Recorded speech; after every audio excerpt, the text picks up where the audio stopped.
Today's guest is naturopath Jessica Donovan, who is the founder of the Natural Super Kids Club, which supports families in their natural health journey. Jess is also the host of the Natural Super Kids podcast, which I absolutely love, as she has a very easy to understand, common sense approach to health, and she very generously shares her many years of naturopathic experience with her audience. Jess also has a free gut masterclass running from 25 to 26 October, with registrations closing on the 24th of October. This episode will be released on the 17th, so you still have time to register. The masterclass will cover ways to transform your child's gut health to improve their behavior, immunity, allergies, and fussy eating. I know this is something I see a lot of in clinic, and Jess has a way of keeping things nice and simple and easy to follow. So this is going to be a wonderful opportunity for so many families to improve their children's gut health. You can sign up for Jess's free masterclass by using the link in the show notes, and be sure to check out her podcast, Natural Super Kids. Thanks for listening. Welcome to the Homeopathy Hangout, where we discuss all things homeopathy from around the world. And now my mum and your host, Eugenie Kruger. Hello, homies, and a very warm welcome to Homeopathy Hangout. Today, we get to hang out with the lovely Jessica Donovan. Welcome, Jess. Thank you so much for having me, Eugenie. I'm excited to chat. It is so lovely to have you on. We got in touch. I'm trying to remember how actually, but it was over a year ago or so. I don't know who put us in touch with each other, but yeah, we've known about each other for a little while. And then recently I heard about your amazing podcast, which I have been listening to and learning so much from. And I just had to reach out and say, hey, let's do this. And for our listeners, I've been on Jess's podcast as well. And it's just such a privilege to have you on today. And we're going to be talking all things gut health and sprinkle in a bit of homeopathy there as well. But let's get started, Jess. Tell our listeners a little bit about who you are, your journey to natural health, and how homeopathy was introduced and all that as well.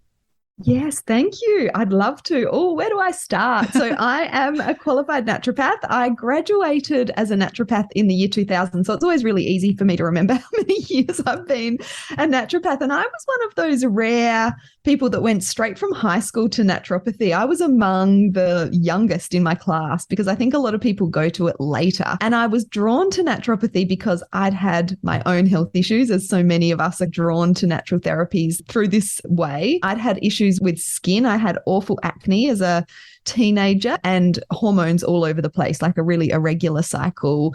And I wasn't getting the answers that I was happy with from doctors. And I knew nothing about natural medicine. I definitely wasn't brought up utilizing natural medicine. But the doctor put me on the pill when I was 15.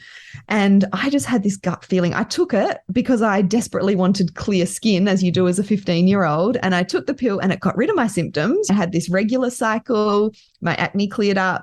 But then I thought, okay, now I can come off the pill because it's gone. And lo and behold, it came back worse than ever. And that was my feeling of, okay, this isn't actually getting to the bottom of what's going on here. This is just a Band-Aid solution. And so I went and saw a naturopath and did a big kind of dietary change, learned a lot about nutrition, learned a lot about gut health. I'd had some sort of minor gut symptoms throughout my entire life, but I hadn't really thought that they were problematic until I made these changes and my gut health improved and my hormone balance symptoms improved and my skin improved. So I sort of knew that we were getting to the bottom of what was going on. And so I decided to study naturopathy and became a naturopath, and then did some traveling around the world early in my 20s after I'd graduated, and came back and started practicing as a naturopath in Australia. Soon after that, I became pregnant. And so I just fell into specializing in kids' health after that, because I just naturally started attracting mums and kids to my clinic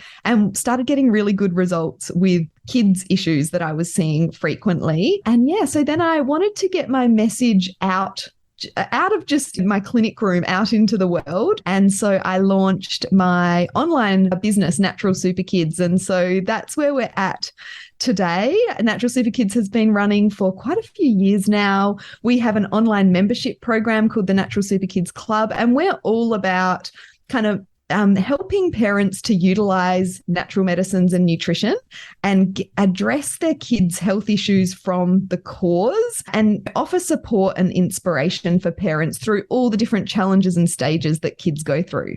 Mm-hmm. And your podcast is also called Natural Super Kids. That's correct. Yes. Mm-hmm. And did you learn about homeopathy in your naturopathic training, or was it when you had kiddies later on that you discovered it? No, so I learned homeopathy as one of the modalities as I was studying to be a naturopath. And to be honest, I really struggled to get my head around the concept of homeopathy. I was definitely drawn more to nutrition and herbal medicine. I found homeopathy really fascinating though, but just from my analytical kind of logical brain, really struggled to grasp it. But I've had some really great success using homeopathy personally throughout my life as well. Yeah, tell us about that. Yeah, so one of the big times that I used homeopathy was when I was giving birth. So I got a homeopathic birthing kit, and I can't even remember the remedies that I used, but my husband and I had a session with a homeopath because I didn't know enough about it to be confident. And so I do remember as I was giving birth, my husband feeding me remedies, and I had just the most amazing birth experiences. So I do credit homeopathy to supporting that whole process. And taking it back a bit further, when I was having hormonal issues, I remember going to see a homeopath who was also a kinesiologist and did some muscle testing for what remedy was going to be best for me.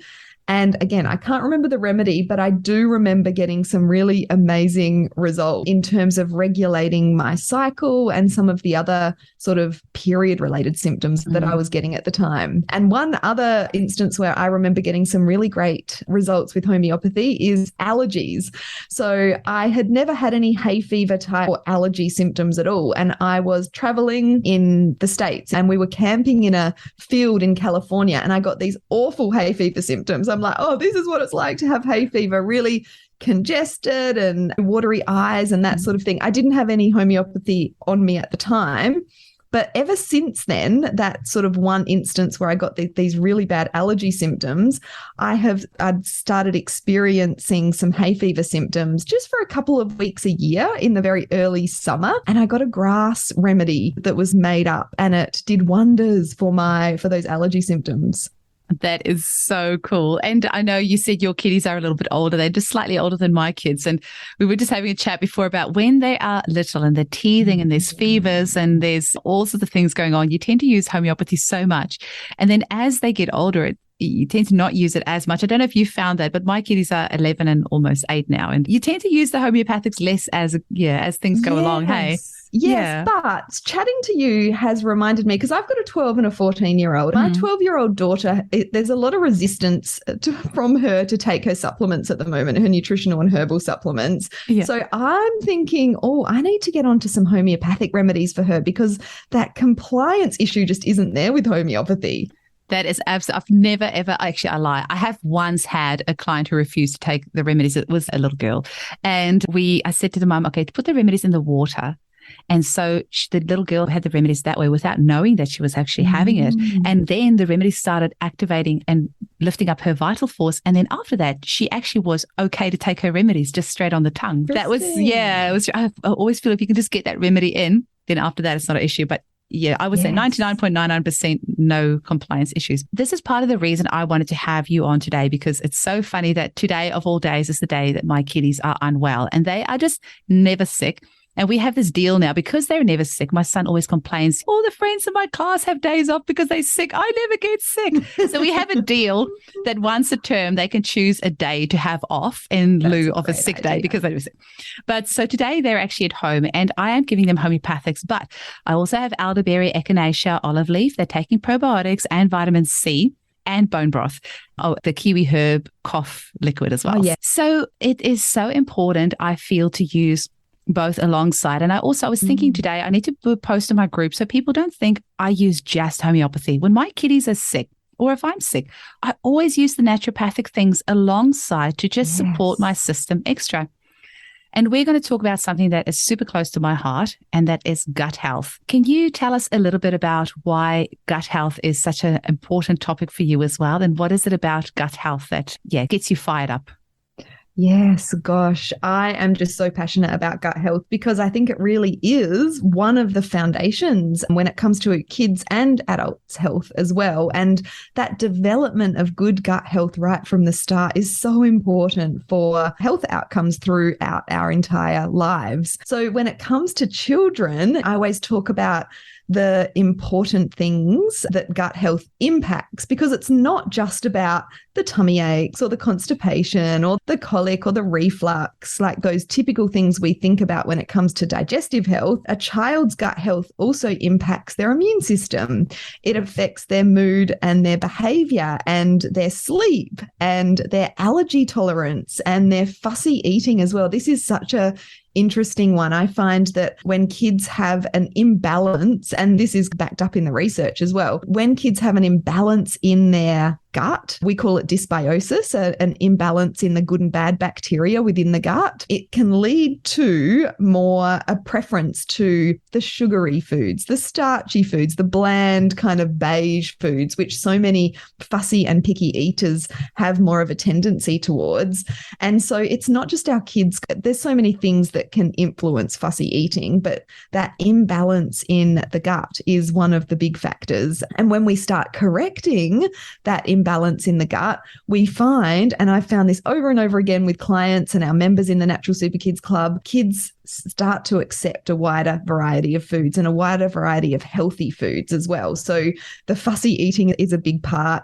The mood, sleep and behavior is really fascinating. And a lot of people have probably heard about the gut-brain connection. It's a trendy topic in the research at the moment. There's more and more research being done in this area for good reason, because we don't understand it all yet. And science only explains so much, right? But what we do know is that the gut and the brain are connected by the vagus nerve, and the gut bugs, I just find this so fascinating, communicate with the brain in various ways. And it's a two-way communication. So a lot of the neurotransmitters that affect our kids' mood, their behavior, their sleep are actually produced by the bacteria in the digestive system. And when our kids have an imbalance in that bacteria, they have too much of the bad or pathogenic bacteria, not enough of the healthy bacteria, or one of the big problems is just not enough diversity, not enough different types of the good bacteria within the gut, it has a negative effect on their mood, their sleep, their behavior. We know that mental health conditions, depression, anxiety, these are linked with an imbalance in the gut bacteria. We know a lot of the neurodevelopmental conditions that are so common in kids these days, the ADHD, the ASD, the kids that are on the spectrum. From the research, we know that they do have generally less diversity within the gut microbiome, less different species of bugs within the gut microbiome. And how this is impacting them, we don't have a full understanding of, but we know that more diversity, more good bugs, more different strains of good bugs within the gut will lead to better health outcomes when it comes to our kids' mood, their sleep, their behavior, the neurodevelopmental conditions. And of course, immunity is a huge one as well. So the gut microbiome has a huge impact on how strong our immune system is, which will affect how often we get sick, how quick we recover from sickness, but also our allergy tolerance. When the microbiome is out of balance, then it leads to more incidences of allergies and atopic conditions such as eczema, which we see a lot of at Natural Super Kids as well. Absolutely. And I will never forget when I first heard that statistic that 90% of your serotonin is actually made in your gut, not in your brain. That is scary, absolutely scary, if you think of how many kiddies are born on the back foot when it comes to their gut health. These days, they routinely test the mum for strep B and then give them prophylactic antibiotics when they're laboring, and the baby is getting that through the breast milk. Then there's such a high C-section rate. And then so often they will give babies just prophylactic antibiotics at birth just because, I don't know, they seem to find all sorts of incredible reasons for why they need that. And then they're on the back foot, so then they're predisposed to ear infections and tonsillitis, and then they get round after antibiotic. And then suddenly you have this fussy kid at 2, 3, 4, 5, 6 years of age that refuse to eat anything other than rice crackers. Yes. And it actually makes so much sense if you think the other astounding fact that I've heard is that we have 10 times more bacteria and microorganisms than cells in our body. So basically we're one huge big microorganism walking around here. And doesn't that make sense that they would be driving our appetite and our desires and our moods and everything else if they're not in balance? So it makes complete sense if they're out of balance that we will be craving all these things that are, we're not actually feeding ourselves, we're actually feeding them. Yes. Yeah. So, and you've just articulated that so well, because they're the types of kids we see a lot at Natural Super Kids. It's the kids that are sickly, they're irritable, and they're fussy. They might have eczema. And when we go back and take the case history, almost always there's been those early antibiotics. And of course, there's many factors that can negatively affect our gut health, but an overuse of antibiotics, particularly in that early life, through pregnancy, through birth, as you mentioned, through infancy, it is having a negative effect on the gut microbiome. We know that babies that are born C-section, as opposed to that are born through the vaginal canal, have lower diversity within their microbiome. And that's not, I'm not meaning to trigger anyone into any guilt, because of course C-sections save lives and we're lucky to have access to them. But if your baby was or is born via C-section, it's just a little sign that you need to take extra good care of that microbiome. And there's certainly things that we can do once they're born, whether we're breastfeeding or formula feeding, to replete that microbiome, which is so important. Yeah. And I'll tell you what, mummy guilt is a real thing, and that will eat you up. So there is zero judgment here on what happened during your birth or your breastfeeding or non-breastfeeding journey. We are just mentioning this so that you're aware of that and just have that realization of, okay, I'm going to have to do a little bit of extra work just to build up my child's immunity so they don't have issues down the track. And that's where working with a specialist like yourself to actually just get those good foods and get the good supplements in there to get that gut microbiome working beautifully is just so incredibly important. So is there any other symptoms what sort of other things will parents see in their children that might trigger them to think, hey, maybe my child's gut bacteria isn't what it should be? What sort of other things can parents look out for? Yeah, there's so many, which makes it really tricky. But like the ones that I've mentioned, obviously, are big ones. But then there's also the digestive symptoms, the more obvious digestive symptoms, the tummy aches, the bloating, constipation, not eliminating regularly. Food intolerances and sensitivities are a big one as well. And so many parents will jump to trying to figure out what the trigger food is, which is an important part of the picture. But often food intolerances, food sensitivities are developing because the gut is leaky or there is an imbalance in the microbiome. Those two things go hand in hand. Leaky gut or intestinal permeability is when the gut lining is a little bit porous. So instead of keeping all of the contents of the gut contained within the tube, food proteins are leaking out into the bloodstream before they've been fully digested. And that sets up an immune response. And then that child becomes sensitive or intolerant to that food. So food sensitivities and intolerances are a big one. Any sort of mood, behavior, sleep, even learning difficulties can be related to gut health, or the gut can be a part of what's going on there. Anytime there's any skin issue, I'm always thinking about the gut. Of course, eczema is really common in kids, but even the bumpy skin, the red skin, the easy to rash skin, these are sorts of like red flags when it comes to gut imbalance. So I think it's time for us to take a quick little break. And then when we come back, we can chat a little bit about how we can help clients with these issues.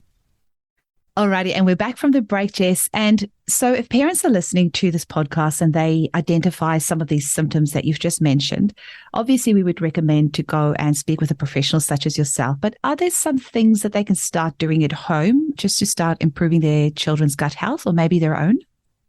Yes, definitely. There's so many things that we can do. And I like to focus on the diet and the lifestyle first and foremost before we start thinking about supplements and probiotics and all of that sort of thing. A big part of the reason that kids' gut health is suffering so much these days is because of our Western diet. So that is the first thing we want to be thinking about. And it doesn't mean that you have to switch to a completely whole food organic diet, but there are some key things that you want to be thinking about when it comes to your child's diet. The first one is sugar. So sugar is one of the enemies of gut health, if you like, and immune health when it comes to children as well. And again, it doesn't mean we have to cut sugar out completely, because that is not realistic. And that's certainly not my reality with my kids either. But really reducing the amount of refined processed sugar can make a big difference, because sugar feeds the pathogenic or bad bacteria and leads to an imbalance in the gut microbiome. So watching that sugar intake, and there's a couple of times of the day where sugar tends to creep in more when it comes to kids, and that is breakfast time, which is crazy, and also snack time. So to get started with reducing sugar, look at those foods that your kids are eating for breakfast. Pretty much all boxed cereal is full of sugar and additives and isn't a great nutritious start to the day. So switching over to, even if it's just a homemade muesli, oats are really good for our gut health. You can make your own muesli with oats, or a porridge, or some good quality toast with a healthy topping like avocado. It doesn't have to be something that means that you're spending hours in the kitchen in the morning. But yeah, those breakfast foods are a big first consideration. And then the snacking. So many of our kids are eating those sometimes snacks that are really okay once or twice a week. They've got a couple of those in their lunchbox every single day. Yeah. And so we want to be moving away from so many packet snacks, really, the muesli bars, even the yogurt pouches, many of these things that parents think that are maybe healthier choices for their kids. When you turn the packet around and look at how much sugar is in them, it can often be quite high. So sticking to more whole food snacks, fresh fruits and vegetables and dips and nuts and seeds. One of my kids' favorite at the moment, we just roast off some almonds in some tamari to make them nice and salty. They love them. They don't have tamari makes everything better. So good. They don't have those in their lunchbox, but that's been a really good after school snack. Smoothies make a really good healthy snack as well. So just watching your kids' sugar intake, particularly at breakfast and snack time, as I said. And overall, the big problem with the Western diet when it comes to gut health is it's so low in fiber because of all of the processed, refined foods that we're having. So anything that you can do to increase your family's fiber consumption is going to generally be good for your children's gut. And so switching over to whole grains as opposed to white rice and pasta and bread, switching over to rye and spelt and brown rice, quinoa, buckwheat, even if it starts half, or even, white rice with just a little bit of brown rice to start to make that transition, any step in the right direction is a win as far as I'm concerned. And just including more plant foods in the diet is generally good for our gut as well. The vegetables are great, lots of variety in the types of vegetables and salads that we're feeding our kids, but also things like the legumes, including some of those in the diet. And that can really help you to reduce the amount of meat you're eating as well. I'm all for animal protein. I think it does contain a lot of good nutrition, but if we can switch out some of the mince in our spaghetti bolognese with some lentils, for example, or some of the mince in our Mexican meals for black beans, that's going to really help to increase the fiber, and most kids won't even notice that it's in there. I love your practical advice. That is so good. Oh, good. Yeah, you've actually inspired me now, because I'm just thinking, that's such a good idea when I'm making bolognese, to actually sneak in some lentils in there. Yes. There's already quite a few veggies that I managed to sneak in there, but yeah, lentils is a good idea. Yeah, there's always more that we can be doing, right? And that's why these chats are so important. Yeah, so the diet's a big factor, and then our lifestyle and environment are another big concern as well. Kids are just not spending enough time outside. Our kids are spending on average half the amount of time that we spent outdoors, like on average, which is crazy in just one generation. And of course, there's so much to entertain them inside with all the technology. It can be a struggle to get them outside, but that just the nature of being outside is good for the microbiome. We're exposed to different types of bacteria and bugs outside that are actually really beneficial for that development of good gut health, encouraging kids to go outside and play outside more, setting up some interesting stations outside. When the kids are little, the mud kitchens and things can be great. It gets trickier as kids get older, but trying to encourage them to get into outdoor sports and spending time together as a family outdoors as well. Camping, visiting the national parks. There's so much that we can be doing, and us adults benefit from more outside time as well. So that is huge. And that's a fairly easy and enjoyable one to do as well. So once we've got those diet and lifestyle kind of changes talked about, there are also obviously supplements and things that we can do. When it comes to gut health, I like to approach it from a seed and feed approach. You might have heard of this analogy before, Eugenie. I think I heard it on your podcast, actually. Yeah, because we have a real focus when it comes to kids' gut health and gut health in general on things like probiotic supplements, and that is the seeding part. So we want to be getting in the good bacteria, and we can do that through probiotic supplements, through lifestyle exposure from being outdoors, as I said, through fermented or cultured foods as well. So the sauerkraut, the coconut kefir, the yogurt, those cultured fermented foods are a great way to get the good bacteria in, and that's the seed part.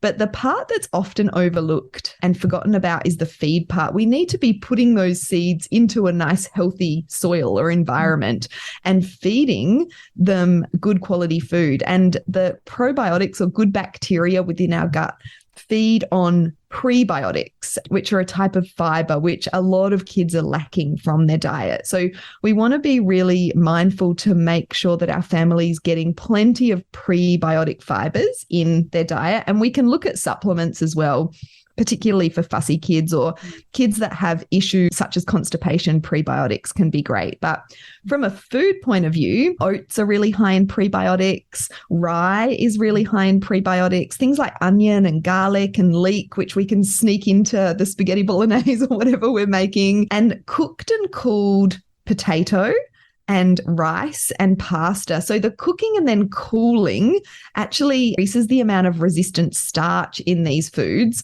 which is a really great prebiotic food source for the good bacteria. So these ones are great for fussy kids. If we can cook and then cool some of their favorite pasta and give them that, even if we warm it up again, it's still higher in that resistant starch. So things like... Never heard that one before. That is so cool. Okay. Yeah, so things like potato salad or pasta salad or rice salad are really good for those prebiotic fibers as well. Excellent. You've just given me some great idea. I haven't done rice salad in ages. Actually, I saw on your website, you have got some kick-ass ebooks with recipes, and I am in such a food funk at the moment. When you just keep cooking the same meals and I just can't think of anything else. So I'm going to go and add some of those to my cart. And you've got loads of ebooks there with recipes.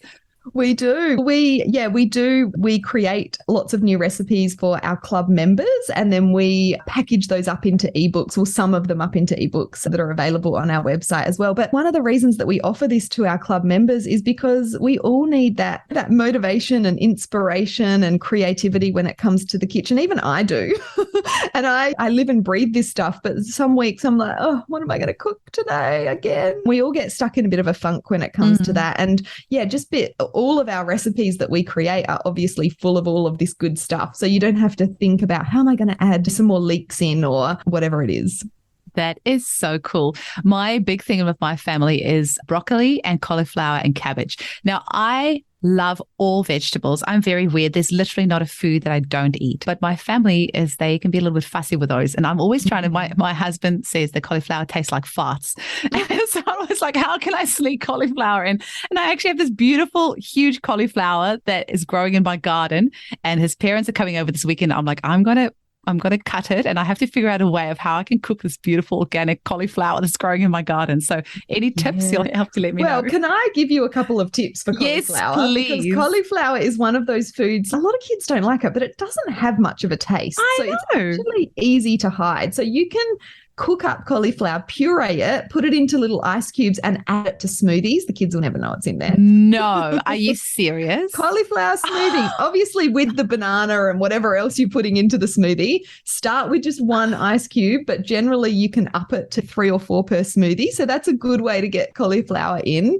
And we actually have a recipe in our club. I think it's in one of our ebooks. I think it's the Hidden Veggie Recipe ebook, cauliflower cupcake. And again, it's cauliflower puree added into a cupcake recipe, and kids won't even know that it's in there.